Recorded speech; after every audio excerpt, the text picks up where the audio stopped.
दुनिया देखवलू कैलू बड़े एहसान हो।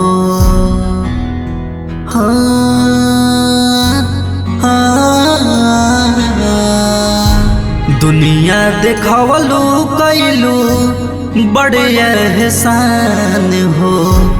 दूधवा पिया के कैलू माई सियान हो। दूधवा पिया के कैलू हमके सियान हो।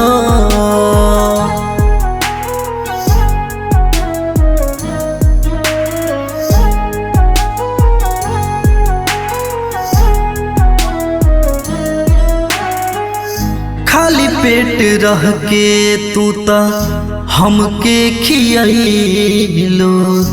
पढ़ल न हो माई तबहू पढ़ैलो।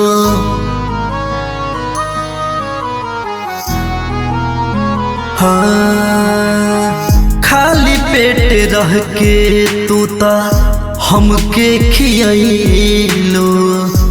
पढ़ल न हो माई तबहू पढ़ैलो। बेटा खाती आपन खुशी कैलू कुर्बान हो।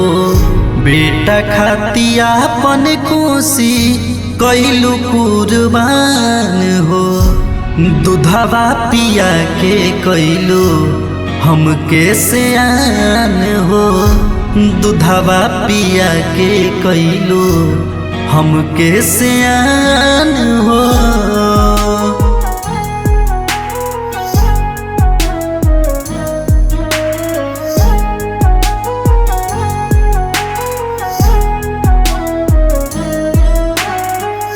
माई कब माई होली पूत कपूत हो।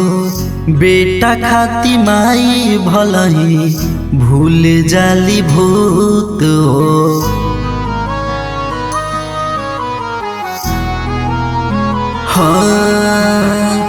माई कब माई होली पुत होले कपूत हो। बेटा खाती माई भलही भूल जाली भूत हो। तोहरा खाती सुनुआ माई दे दी भले जान हो। तोहरा खाती सुनुआ माई दे दी भले जान हो। दूधवा पिया के कैलू माई सियान हो। दूधवा पिया के कैलू माई सियान हो।